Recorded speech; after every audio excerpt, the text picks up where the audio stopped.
ಈ ಆಳವಾದ ವಿಶ್ಲೇಷಣೆ ಕಾರ್ಯಕ್ರಮಕ್ಕೆ ಸ್ವಾಗತ. ಇವತ್ತು ನಾವೊಂದು ಬಹಳ ವಿಶಿಷ್ಟವಾದ ವಿಷಯದ ಬಗ್ಗೆ ಚರ್ಚೆ ಮಾಡ್ತಾ ಇದ್ದೀವಿ. ಹೌದು. ಇದು ನಮ್ಮ ದೈನಂದಿನ ಬದುಕಿಗೆ ನೇರವಾಗಿ ಕನೆಕ್ಟ್ ಆಗುವಂತಹ ವಿಷಯ. ಖಂಡಿತ. ಇಂದಿನ ಆಧುನಿಕ ಬದುಕಿನ ವೇಗದಲ್ಲಿ ನಾವೆಲ್ಲರೂ ಒಂದು ರೀತಿಯ ಓಟದಲ್ಲಿ ಸಿಲುಕಿದ್ದೀವಿ ಅಲ್ವಾ? ದಿನ ಬೆಳಗಾದ್ರೆ ಸಾಕು, ಆ ಕೆಲ್ಸ, ಜವಾಬ್ದಾರಿಗಳು, ಟಾರ್ಗೆಟ್ಗಳು, ಹೀಗೆ ನೂರಾರು ಒತ್ತಡಗಳು ನಮ್ಮನ್ನ ಆವರಿಸ್ಕೊಳ್ತವೆ. ನಿಜ. ಬಿಡುವೆ ಇಲ್ಲದ ಜೀವನ ನಮ್ಮದು. ಹೌದು. ಇಂತಹ ಗಡಿಬಿಡಿಯ ಜಗತ್ತಿನಲ್ಲಿ ನಮ್ಮ ಭೌತಿಕ ಜವಾಬ್ದಾರಿಗಳನ್ನ ಬಿಡದೆ ಪರಮಾತ್ಮನೊಂದಿಗೆ ನಮ್ಮ ಬುದ್ಧಿಯ ಸಂಪರ್ಕವನ್ನ ಭದ್ರವಾಗಿ ಬೆಸೆಯುವುದು ಹೇಗೆ ಅನ್ನೋದ್ರ ಬಗ್ಗೆ ಇವತ್ತು ನಾವು ಆಳವಾಗಿ ನೋಡ್ಲಿದ್ದೀವಿ. ಅಂದ್ರೆ ಲೌಕಿಕ ಜೀವನ ಮತ್ತು ಆಧ್ಯಾತ್ಮಿಕ ಜೀವನ ಎರಡನ್ನೂ ಬ್ಯಾಲೆನ್ಸ್ ಮಾಡೋದು. ನಿಖರವಾಗಿ. ಇಂದಿನ ನಮ್ಮ ಈ ಚರ್ಚೆಗೆ ಆಧಾರವಾಗಿರೋ ಮೂಲ ಮಾಹಿತಿ ಬಂದ್ಬಿಟ್ಟು ಫೆಬ್ರವರಿ 24, 2026ರಂದು ಯೂಟ್ಯೂಬ್ ಚಾನೆಲ್ ಬಿಕೆ ಓಷನ್ಸ್ ಪ್ರಕಟಿಸಿದ ಮುರಳಿಯ ಸಾರ ಎಂಬ ಆಧ್ಯಾತ್ಮಿಕ ಪ್ರವಚನದ ಪ್ರತಿಲೇಖನ. ಹೌದು. ಆ ವಿಡಿಯೋದ ಟ್ರಾನ್ಸ್ಕ್ರಿಪ್ಟ್ ನಾವಿವತ್ತು ಡಿಕೋಡ್ ಮಾಡ್ತಾ ಇರೋದು. ಈ ಮಾಹಿತಿಯು ಕೇವಲ ತಾತ್ವಿಕ ವಿಚಾರಗಳನ್ನ ಅಂದ್ರೆ ಫಿಲಾಸಫಿ ಮಾತ್ರ ಹೇಳಲ್ಲ. ಬದಲಾಗಿ ದಿನನಿತ್ಯದ ಬದುಕಿನಲ್ಲಿ ಅಳವಡಿಸಿಕೊಳ್ಳಬಹುದಾದ ಅತ್ಯಂತ ಪ್ರಾಯೋಗಿಕ ರಹಸ್ಯಗಳನ್ನ ಬಿಡಿಸಿಡುತ್ತೆ. ಇಲ್ಲಿ ಗಮನಿಸಬೇಕಾದ ರೋಚಕ ವಿಚಾರ ಏನಪ್ಪಾ ಅಂದ್ರೆ, ಆಧ್ಯಾತ್ಮಿಕತೆ ಮತ್ತು ಭೌತಿಕ ಜೀವನವನ್ನ ನಾವು ಸಾಮಾನ್ಯವಾಗಿ ಎರಡು ಪ್ರತ್ಯೇಕ ಹಳಿಗಳು ಅಂತ ಭಾವಿಸ್ತೀವಿ ಅಲ್ವಾ? ಹೌದು. ಒಂದು ಕಡೆ ಸಂಸಾರ, ಮತ್ತೊಂದು ಕಡೆ ಸನ್ಯಾಸ ಅನ್ನೋ ಹಾಗೆ. ಖಂಡಿತ. ಇವೆರಡೂ ಒಟ್ಟಿಗೆ ಸಾಗಲು ಸಾಧ್ಯ ಇಲ್ಲ ಅನ್ನೋದು ಹಲವರ ನಂಬಿಕೆ.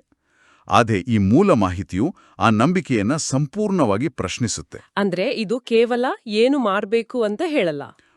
ಬದಲಾಗಿ ಏಕೆ ಮತ್ತು ಹೇಗೆ ಅನ್ನೋದನ್ನ ಬಹಳ ತಾರ್ಕಿಕವಾಗಿ ವಿವರಿಸುತ್ತೆ.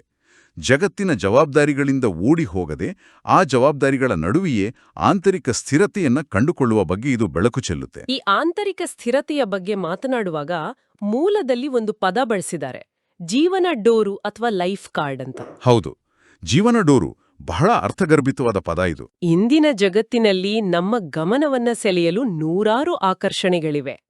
ನಮ್ಮ ಉದ್ಯೋಗ ಇರಬಹುದು, ಬ್ಯಾಂಕ್ ಬ್ಯಾಲೆನ್ಸ್, ಸಮಾಜದ ನಿರೀಕ್ಷೆಗಳು ಅಥವಾ ನಮ್ಮ ಸಂಬಂಧಗಳು, ಪ್ರತಿಯೊಂದು ನಮ್ಮ ಬುದ್ಧಿಯನ್ನ, ನಮ್ಮ ಗಮನವನ್ನ ಎಳೆಯುತ್ತಲೇ ಇರುತ್ತೆ. ಹೌದು, ನಾವೆಲ್ಲೋ ಕಳೆದೋಗ್ತೀವಿ. ನಾವು ನಮ್ಮ ಜೀವನ ಡೋರುವನ್ನ ಈ ಭೌತಿಕ ವಸ್ತುಗಳಿಗೆ ಅಥವಾ ವ್ಯಕ್ತಿಗಳಿಗೆ ಕಟ್ಟಿರುವಾಗ ಅಲ್ಲಿ ಸದಾ ಒಂದು ರೀತಿಯ ಅಭದ್ರತೆ ಕಾಡ್ತಾ ಇರುತ್ತೆ. ಯಾಕೆಂದ್ರೆ ಇವೆಲ್ಲವೂ ಬದಲಾಗುವಂಥದ್ದಲ್ವಾ? ಖಂಡಿತ ಬದಲಾಗುತ್ತೆ.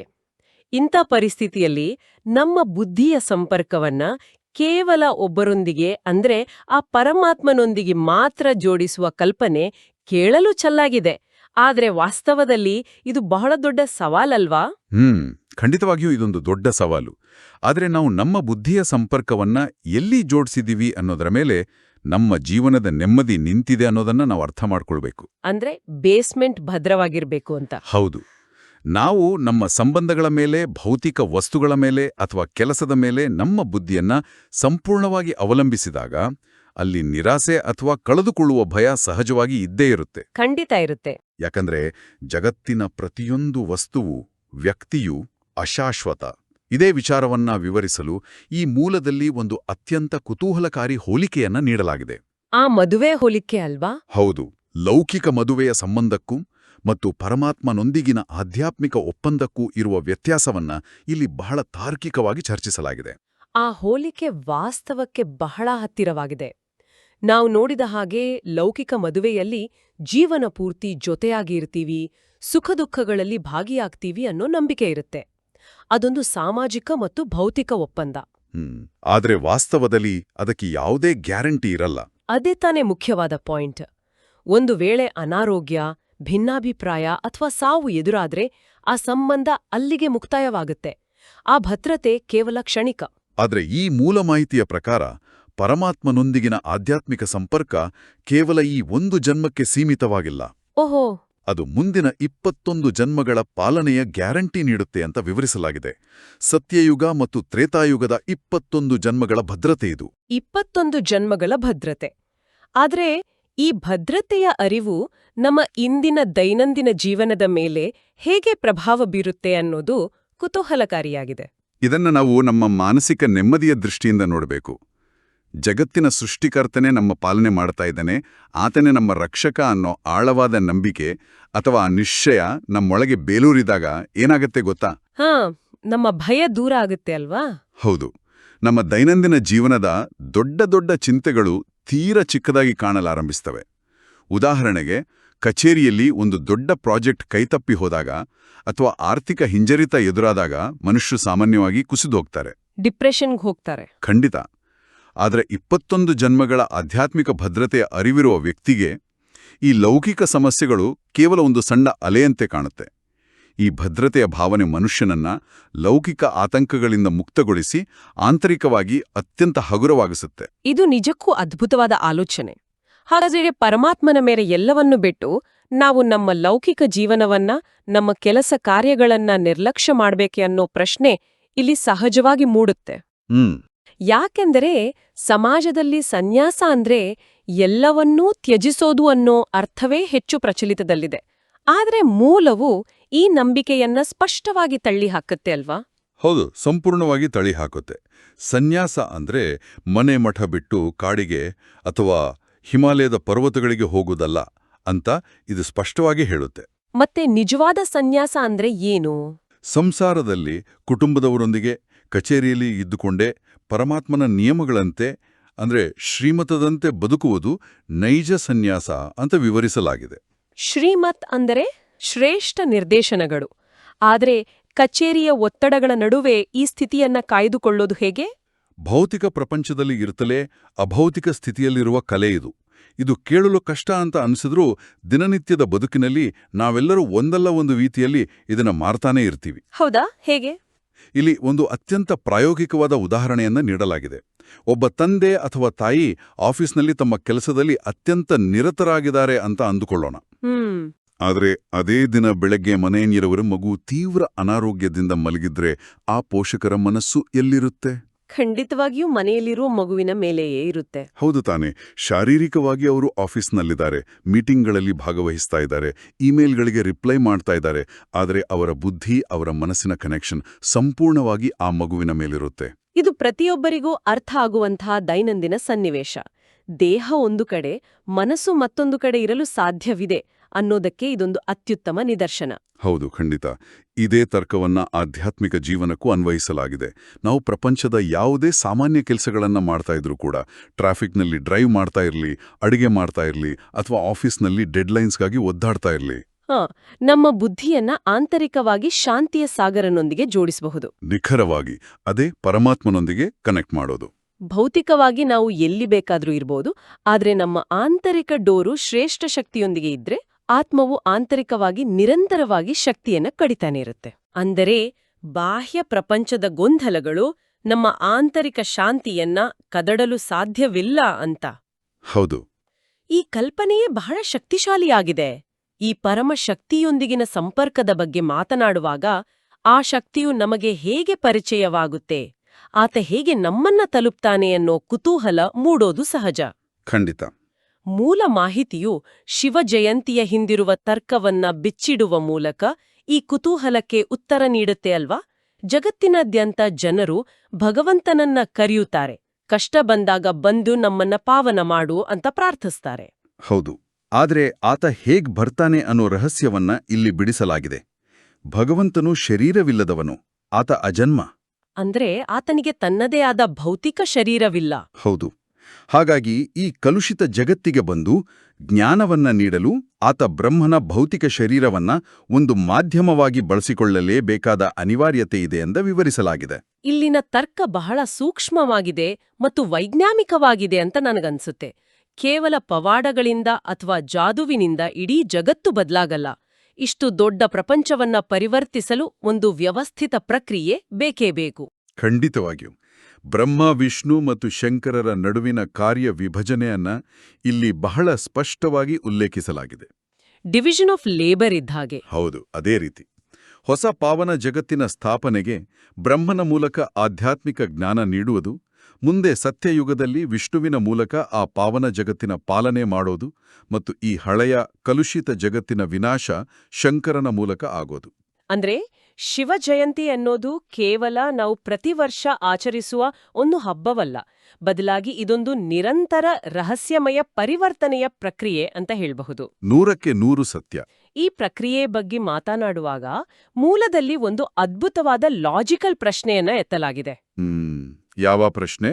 ಸತ್ಯಯುಗದಲ್ಲಿ ಎಲ್ಲವೂ ಪರಿಪೂರ್ಣವಾಗಿರುತ್ತೆ, ಅಲ್ಲಿ ಯಾವುದೇ ದುಃಖ ಕಾಯಿಲೆ ಇರಲ್ಲ ಅಂತ ಹೇಳಲಾಗುತ್ತೆ ಅಲ್ವಾ? ಹಾಗಾದ್ರೆ ಅಲ್ಲಿ ಈ ಆಧ್ಯಾತ್ಮಿಕ ಜ್ಞಾನವೇಕಿರಲ್ಲ?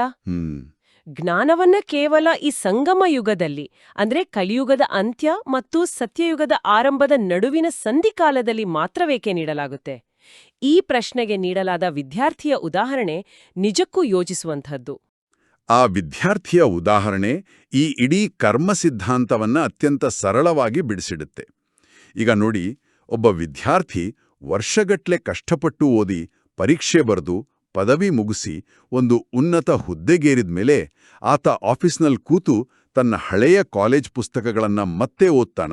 ಖಂಡಿತ ಇಲ್ಲ, ಓದೋ ಅವಶ್ಯಕತೆನೇ ಇರಲ್ಲ. ಅದೇ, ಆತ ಆಗ ಕಲಿಯುವ ಹಂತವನ್ನ ದಾಟಿರ್ತಾನೆ. ಆತ ತನ್ನ ಶ್ರಮದ ಫಲವನ್ನ, ಆ ಉನ್ನತ ಹುದ್ದೆಯ ಸೌಲಭ್ಯಗಳನ್ನ ಅನುಭವಿಸ್ತಾ ಇರ್ತಾನೆ. ಓದುವ, ಕಲಿಯುವ, ಕಷ್ಟಪಡುವ ಸಮಯ ಮುಗ್ದಿರುತ್ತೆ. ನಿಖರವಾಗಿ ಇದೇ ತರ್ಕವನ್ನ ಯುಗಗಳಿಗೂ ಅನ್ವಯಿಸಲಾಗಿದೆ ಅಲ್ವಾ? ಸತ್ಯಯುಗವು ಈ ಆಧ್ಯಾತ್ಮಿಕ ಜ್ಞಾನದ ಬಹುಮಾನ ಅಥವಾ ಪ್ರಾರಬ್ಧ ಅಂತ ಹೇಳ್ಬೋದು. ರಿವಾರ್ಡ್ ಇದ್ದ ಹಾಗೆ. ಹೌದು, ರಿವಾರ್ಡ್. ಕಲಿಯುಗದಲ್ಲಿ ಮಾಡಿದ ಆಧ್ಯಾತ್ಮಿಕ ಸಾಧನೆಯ ಫಲಿತಾಂಶವೇ ಸತ್ಯಯುಗ. ಅಲ್ಲಿ ಯಾವುದೇ ಅಜ್ಞಾನ, ಪಾಪ ಅಥವಾ ದೋಷಗಳಿರಲ್ಲ. ಎಲ್ಲಿ ಕಾಯಿಲೆ ಇರುತ್ತೋ, ಎಲ್ಲಿ ರೋಗಿ ಇರ್ತಾನೋ ಅಲ್ಲಿ ತಾನೇ ಔಷಧಿಯ ಅವಶ್ಯಕತೆ ಇರೋದು. ಖಂಡಿತ. ಕಲಿಯುಗದ ಅಂತ್ಯದಲ್ಲಿ ಆತ್ಮವು ಪಾಪಕರ್ಮಗಳಿಂದ ದುರ್ಬಲವಾಗಿರುವಾಗ ಅದಕ್ಕೆ ಈ ಜ್ಞಾನದ ಔಷಧಿಯ ಅಗತ್ಯವಿರುತ್ತೆ. ಹೌದು, ಆದ್ದರಿಂದಲೇ ಪರಮಾತ್ಮನು ಬಂದು ಜ್ಞಾನ ನೀಡುವ ಮತ್ತು ನಾವು ಆ ಜ್ಞಾನವನ್ನ ಕಲಿಯುವ ಅವಶ್ಯಕತೆ ಕೇವಲ ಈ ಸಂಗಮಯುಗದಲ್ಲಿ ಮಾತ್ರ ಇರುತ್ತೆ ಅಂತ ಮೂಲ ಸ್ಪಷ್ಟಪಡಿಸುತ್ತೆ. ಇದು ಕರ್ಮ ಮತ್ತು ಅದರ ಫಲದ ಸಿದ್ಧಾಂತವನ್ನ ಬಹಳ ತಾರ್ಕಿಕವಾಗಿ ವಿವರಿಸುತ್ತೆ.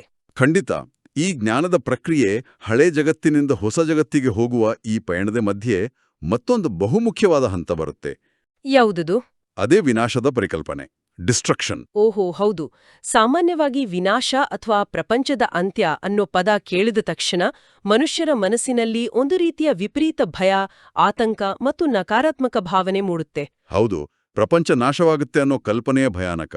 ಆದ್ರೆ ಈ ವಿಶ್ಲೇಷಣೆಯು ಆ ಭಯವನ್ನ ಸಂಪೂರ್ಣವಾಗಿ ಒಡೆದುಹಾಕಿ ಅದನ್ನೊಂದು ಅವಶ್ಯಕ ಮತ್ತು ಸಕಾರಾತ್ಮಕ ಪ್ರಕ್ರಿಯೆಯಾಗಿ ಬದಲಾಯಿಸುತ್ತೆ. ನಿಜ.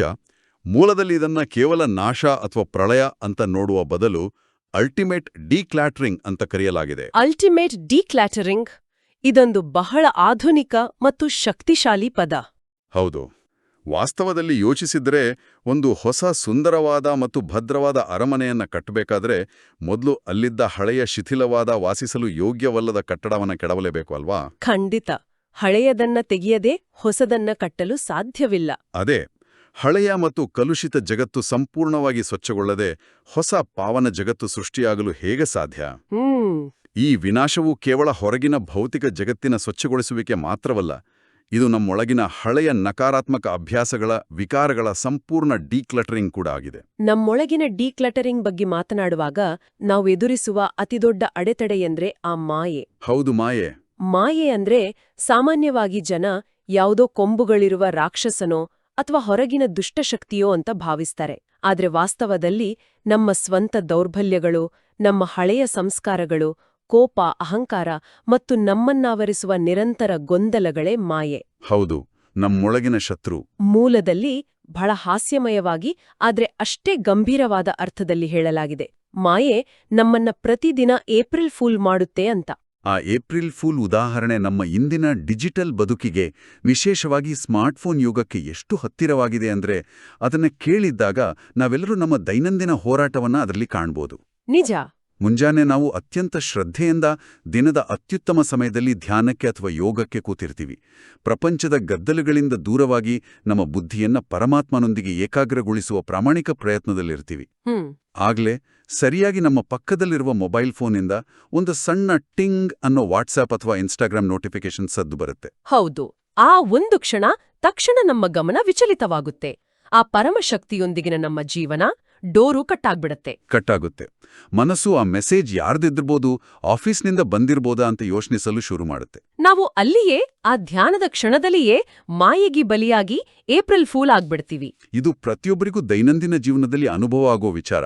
ನಾವು ಭೌತಿಕವಾಗಿ ಧ್ಯಾನದಲ್ಲಿ ಕುಳಿತಿದ್ರೂ ಮಾನಸಿಕವಾಗಿ ಆ ನೋಟಿಫಿಕೇಶನ್ ಹಿಂದೆ ಓಡಿ ಹೋಗಿರ್ತೀವಿ. ಸಂಸ್ಕಾರಗಳನ್ನ, ಈ ಗೊಂದಲಗಳನ್ನ ಶಾಶ್ವತವಾಗಿ ಅಳಿಸಿ ಹಾಕುವುದು ಹೇಗೆ?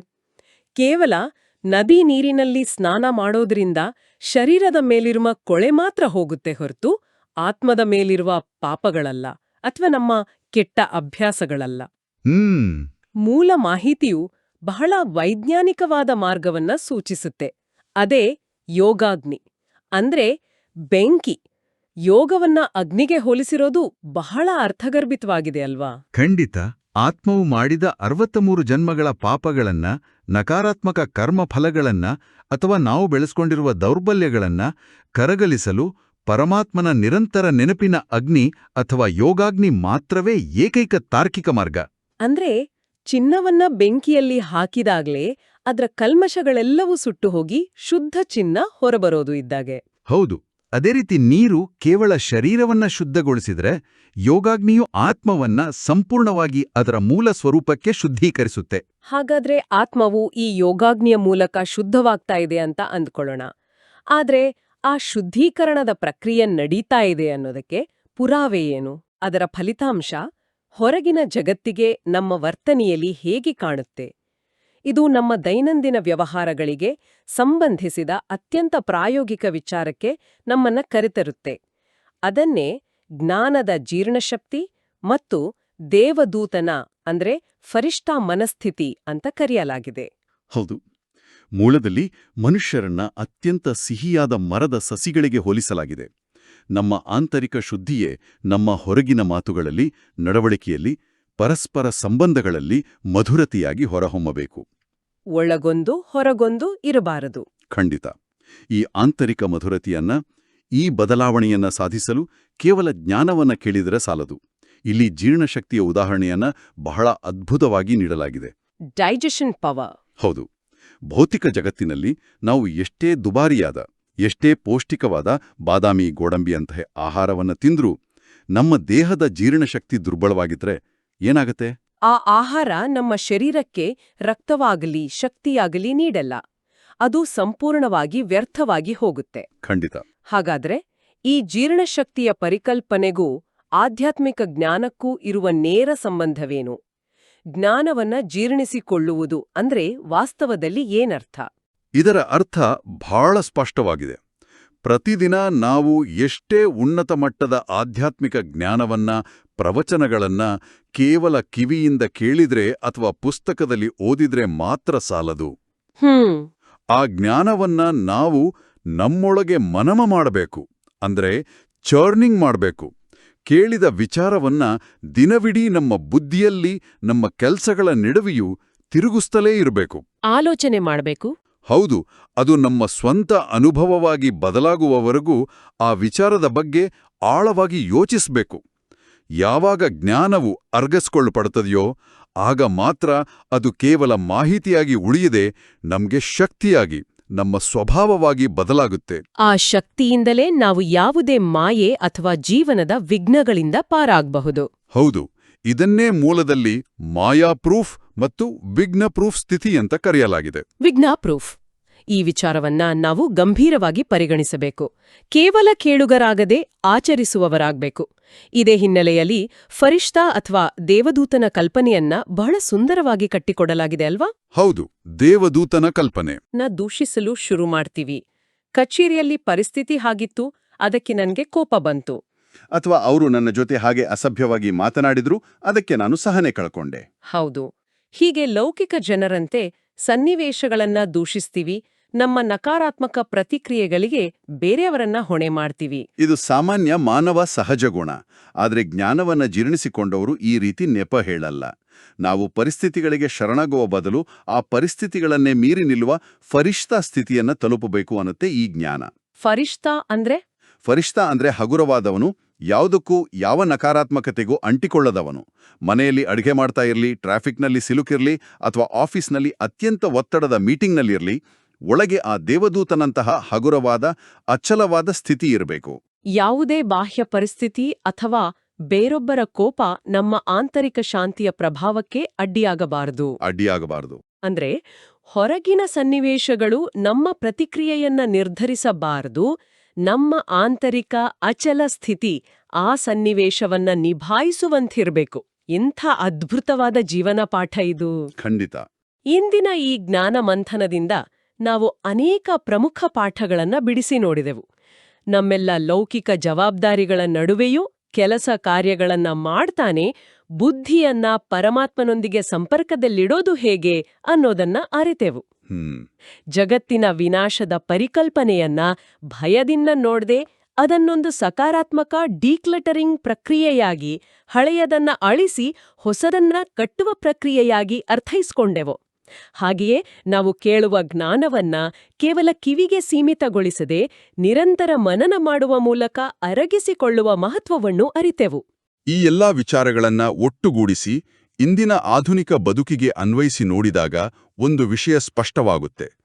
ಈ ಪ್ರಾಚೀನ ಮತ್ತು ಆಳವಾದ ಜ್ಞಾನವು ಇಂದಿನ ಜೀವನದ ವಿಪರೀತ ಒತ್ತಡಗಳನ್ನ, ಭವಿಷ್ಯದ ಬಗೆಗಿನ ಆತಂಕಗಳನ್ನ ಮತ್ತು ಈ ಡಿಜಿಟಲ್ ಯುಗದ ನಿರಂತರ ಗೊಂದಲಗಳನ್ನ ನಿಭಾಯಿಸಲು ಒಂದು ಅತ್ಯಂತ ಪ್ರಾಯೋಗಿಕ ಅಸ್ತ್ರವಾಗಿ ಕಾರ್ಯನಿರ್ವಹಿಸುತ್ತೆ. ಹೌದು, ಇದೊಂದು ಟೂಲ್ ಇದ್ದ ಹಾಗೆ.